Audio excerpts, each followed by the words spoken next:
Fala galera da Malheiros TV, estamos de volta! E o nosso giro pelo mundo de hoje vai parar no estado de Illinois, nos Estados Unidos, para a gente falar da nova produção original da Netflix, Os Sete de Chicago.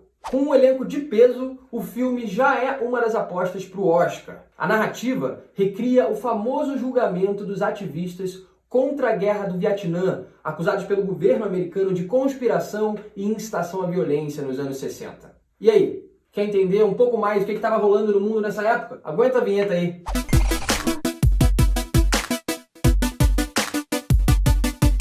Como eu falei na chamada, o filme gira em torno do julgamento das pessoas que foram acusadas de incitar manifestações, revoltas, conspirações, desacatos, enfim, uma série de crimes que afetavam a ordem durante a Convenção Nacional Democrata de 1968. Essa é a reunião em que o partido define quem vai ser o seu candidato à presidência dos Estados Unidos. E foi justamente nesse momento que grandes manifestações aconteceram. Só que antes da gente falar sobre as manifestações, vamos fazer como a gente sempre faz aqui nesse canal. Vamos começar pelo começo. E para isso, é importante lembrar um pouco do contexto histórico para a gente entender por que as pessoas estavam protestando. O momento político de 1968 era caótico, dentro e fora dos Estados Unidos. Eventos como o assassinato de líderes dos Panteras Negras e de Martin Luther King aumentaram o número de conflitos entre as forças do governo, como a polícia, e grandes grupos civis que lutavam contra a violência e opressão étnica nos Estados Unidos. Mais de 100 cidades registraram manifestações naquele ano.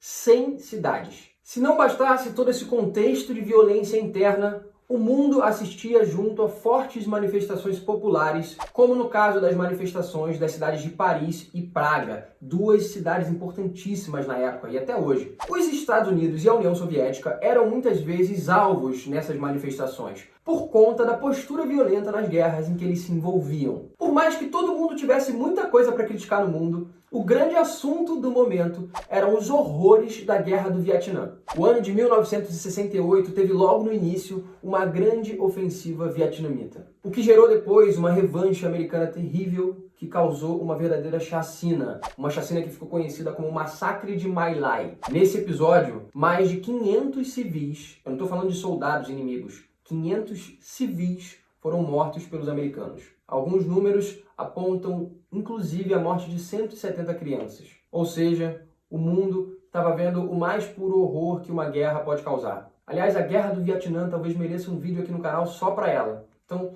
eu vou aproveitar para pedir que vocês comentem aqui quais são os assuntos que vocês gostariam de ouvir. O vídeo que a gente fez sobre o genocídio armênio saiu dos comentários daqui. Aproveite e já dá aquela curtida no vídeo, porque sem as curtidas o YouTube não exibe o nosso conteúdo. Inclusive, depois do nosso vídeo sobre o genocídio armênio, a banda sobre a qual falamos, System of a Down, lançou 2 músicas sobre o conflito. Provavelmente, somos a única banda de rock que tem governos como inimigos.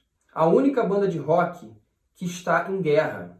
Então eu escrevi essas músicas para aumentar a moral das nossas tropas e dos armênios em todo o mundo. Isso foi o que disse o guitarrista Daron Malakian em uma declaração. A banda também prometeu ceder os direitos dos royalties ganhos com as vendas das músicas para a organização de caridade Armenia Founding. Para quem quiser saber mais, eu vou deixar o link da reportagem aqui na descrição do vídeo. Bom, voltando ao ponto em que estávamos, uma coisa que muitas pessoas esquecem quando a gente fala de Guerra do Vietnã é que ela foi um marco da cobertura jornalística de guerras. Ao contrário das outras guerras, em que as pessoas ficavam sabendo do que aconteceu muito tempo depois, e obviamente de uma forma selecionada, a Guerra do Vietnã mandava notícias quase em tempo real. Ou seja, os americanos acompanharam os acontecimentos terríveis que a gente mencionou aqui. E a verdade é que ninguém está preparado para testemunhar os horrores de uma guerra. Mesmo que seja pelo jornal, mesmo que sejam os americanos. É triste, é estúpido, é terrível. Muitos movimentos contra a guerra começaram a surgir. E a popularidade do presidente americano Lyndon Johnson começou a despencar. Em meio a todo esse contexto, as eleições americanas de 1968 foram vistas como um momento de ruptura e mudança. Até porque o presidente já havia declarado que não tentaria a reeleição. As pessoas foram para a rua para se posicionar contra a guerra e contra o presidente Johnson. Era hora de exigir mudanças. E nesse clima, agora sim, chegamos ao momento das manifestações dos 7 de Chicago. Representantes de diferentes grupos da sociedade, sobretudo jovens, decidiram marcar o que foi chamado de Festival da Juventude. Mas olha, eles foram antes pedir permissão à prefeitura de Chicago para poder realizar o encontro. Nada mais americano do que isso, né? A ideia era conseguir autorização legal e assim poder criar as manifestações pacíficas. Contudo, as autoridades não autorizaram. Como eu disse, o ano de 1968 foi muito tenso. Muitos enfrentamentos entre manifestantes negros e os policiais estavam acontecendo desde a morte de Martin Luther King. E tem mais uma coisa que pode até fazer você achar que eu estou falando de hoje, mas não. Naquele momento rolaram várias invenções para justificar essas proibições. Invenções que hoje a gente chama de fake news, né? Pois é, entre essas invenções, não tem uma que vale a pena ser citada, que é a história de que os jovens, além de estarem planejando gerar o caos, também tinham um plano de sabotar o sistema de águas da cidade com LSD e deixar todo mundo doidão. Enfim, o argumento para a proibição girava em torno de um discurso de manter a paz na cidade e de manter a segurança dos líderes políticos que seriam alvos de atentados, segundo denúncias. É óbvio que as pessoas se manifestaram mesmo sem autorização do governo. Algo em torno de 10.000 manifestantes foram às ruas no dia 28 de agosto de 1968, mas o que ninguém esperava é que mais de 20.000 policiais os aguardavam no local.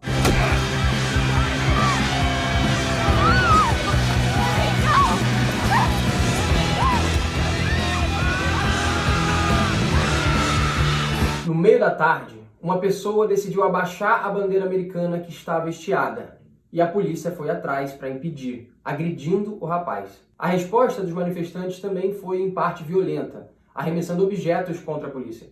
Depois disso, os manifestantes se espalharam e a polícia passou a utilizar gás lacrimogêneo e spray. As imagens mais conhecidas desse conflito aconteceram na frente de um hotel Hilton, em que estava hospedado o candidato à presidência dos Estados Unidos pelos democratas. A prefeitura decretou toque de recolher e proibiu as manifestações, mas nada disso impediu os protestos de continuarem por dias com grande cobertura jornalística, o que inspirou o grito dos manifestantes: "The whole world is watching." O mundo inteiro está assistindo.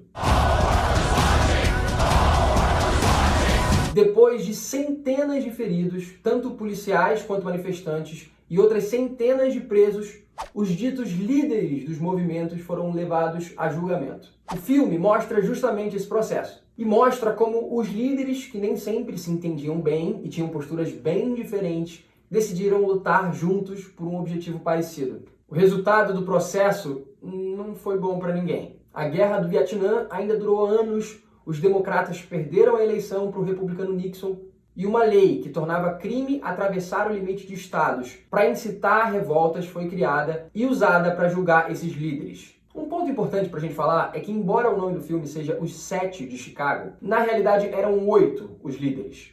Isso mesmo. É tipo o livro dos 3 mosqueteiros. Na verdade eram 4 mosqueteiros? Pois é.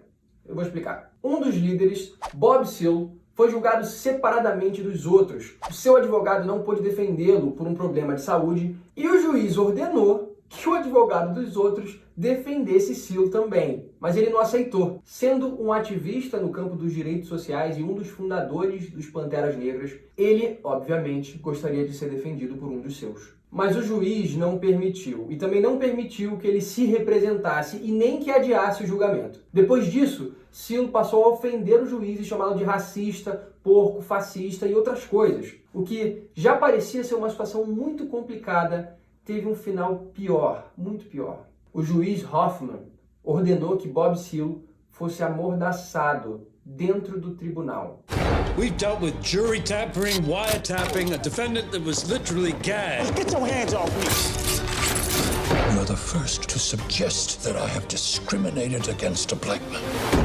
E assim, o julgamento passou a ser dos outros 7, o que deu origem ao termo e ao nome do filme. O julgamento demorou meses e terminou com uma condenação que foi revista pouco tempo depois. Mesmo assim, o que assustou muito os manifestantes foi que eles imaginaram que depois disso tudo, a população americana daria muito apoio a eles. Mas, infelizmente, nos anos seguintes, as organizações que se manifestaram em Chicago perderam força e engajamento e passaram a ter menos poder de mobilização. Valeu, galera! Esse foi o nosso vídeo de hoje. Assistam o Set de Chicago, é um filmaço, vale muito a pena. Fiquem em paz, a gente se vê na semana que vem aqui na Malheiros TV.